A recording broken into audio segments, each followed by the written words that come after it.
दोस्तों, अगर आप भी एसएससी जीडी 2025 का एग्जाम देने जाने वाले हैं जो आपके 4 फरवरी से स्टार्ट हो रहे हैं, तो आपको पता होना चाहिए कि आपको एग्जाम सेंटर पर कौन कौन से डॉक्यूमेंट लेकर जाने कंपलसरी हैं। दोस्तों, इस बार डॉक्यूमेंट्स में थोड़ा सा चेंजेस किया गया है, तो आज मैं आपको वही चीजें बताने वाला हूं कि आपको कौन कौन से डॉक्यूमेंट लेकर जाने जरूरी हैं, ताकि एग्जाम सेंटर पर आपको कोई भी दिक्कत ना हो। क्योंकि अगर इस बार एक भी डॉक्यूमेंट कम पाया गया तो आपको एग्जाम नहीं देने दिया जाएगा और आपकी परीक्षा छूट जाएगी। क्योंकि इस बार एसएससी बहुत सख्त है। इस बार एसएससी ने बदलाव किया है। तो क्या है इस बार के एसएससी के नियम, आइए जानते हैं। दोस्तों, इस बार एसएससी ने एग्जाम के लिए स्पेशल नोटिस जारी करके ये इंफॉर्मेशन दी है कि एसएससी के परीक्षा केंद्र पर कोई भी छात्र या छात्रा बेल्ट, पेन, ब्रेसलेट, घड़ी, कलावा, कान की बाली, नाक की बाली, पैरों की पायल, मोबाइल, इलेक्ट्रॉनिक डिवाइस, कैलकुलेटर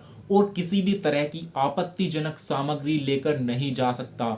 अगर कोई छात्र या छात्रा ऐसा पाया जाता है तो उसके खिलाफ सख्त से सख्त कार्यवाही की जाएगी और किसी भी एग्जाम में वो सरकारी गवर्नमेंट कोई भी एग्जाम में नहीं बैठ पाएगा। तो दोस्तों, इसीलिए आपको ये ध्यान रखना है, इस बार कोई भी अवैध सामग्री आपको नहीं लेकर जानी है। क्योंकि अगर आप अंदर पकड़े गए तो आपको सभी एग्जाम से रेस्ट्रिकेट कर दिया जाएगा, कोई भी एग्जाम आप नहीं दे पाएंगे। तो इसीलिए दोस्तों, आपको इस चीज का ध्यान रखना होगा। तो दोस्तों, अब बात करते हैं कि आपको एग्जाम सेंटर पर कौन कौन से डॉक्यूमेंट लेकर जाने कंपलसरी हैं। तो साथियों, अपने सबसे पहले डॉक्यूमेंट की बात करते हैं। सबसे पहला डॉक्यूमेंट है दोस्तों अपना जो है admit card. Print admit card आपको लेकर जाना है और एडमिट कार्ड के ऊपर आपको अपनी एक अलग से फोटो चिपकानी है।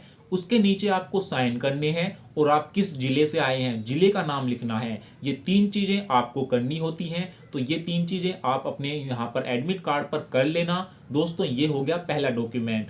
अब बात करते हैं दूसरे डॉक्यूमेंट की। दूसरा डॉक्यूमेंट है दोस्तों 2 फोटो। जी हाँ साथियों, 2 फोटो भी आपको अपने साथ लेकर जाने हैं। वहां पर कोई भी दिक्कत होती है तो आपसे 2 फोटो मांगे जाएंगे।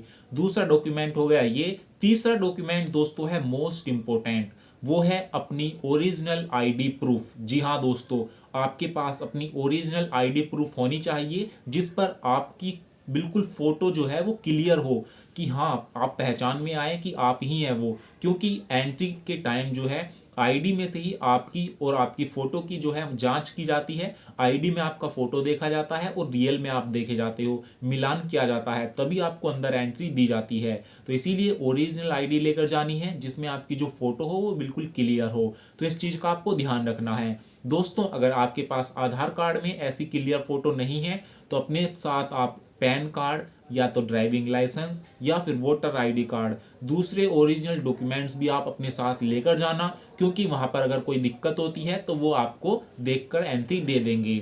दोस्तों, चौथा डॉक्यूमेंट है वो मैं आपको बता रहा हूं। अगर बाई चांस आपके नेम में, आधार कार्ड में आपका नेम या फादर का नेम या डेट ऑफ बर्थ आपने जो फॉर्म भरा है उससे अलग टाइप हो गई है, कोई दिक्कत है, तो वहां पर दोस्तों आपको एंट्री नहीं मिलेगी। इसलिए आपको 10th की ओरिजिनल मार्कशीट आपको लेकर जानी है ताकि उसमें वो देखें और आपको एंट्री मिल जाए।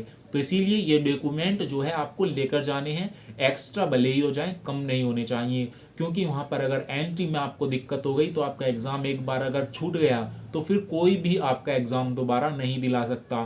तो इसीलिए इस चीज का आपको ध्यान रखना होगा। ये 4 डॉक्यूमेंट मैंने आपको बताए हैं, यही आपको लेकर जाने हैं। इसके अलावा कोई डॉक्यूमेंट आपको नहीं लेकर जाना। दोस्तों, अगर आपको इस बार मेरे साथ बच्चों का लाइव इंटरव्यू देखना है जो भी एग्जाम सेंटर पर एग्जाम देके बाहर आते हैं 4 फरवरी से, तो आप मेरे इस चैनल को सब्सक्राइब कर लें और बेल के आइकन को ऑल पर क्लिक कर दें ताकि वो लाइव वीडियो आप तक डायरेक्ट पहुंच सके और क्या क्वेश्चन आ रहे हैं, कौन से टॉपिक से क्वेश्चन पूछे जा रहे हैं, उसका बेनिफिट आपको मिले और वो क्वेश्चन, वो जो टॉपिक्स हैं उनको अच्छे से पढ़ के जाएं। क्योंकि ये रिपीट होते हैं, एक ही टॉपिक में से हर बार हर सीरीज में वही सीरीज चलती है। तो इसका बेनिफिट आपको लेना है तो चैनल को सब्सक्राइब कर लें। कोई दिक्कत, डाउट, सवाल हो कमेंट जरूर करें, मैं आपका रिप्लाई जरूर दूंगा। तो फिर मिलेंगे एक नई जानकारी के साथ, तब तक के लिए जय हिंद, जय भारत।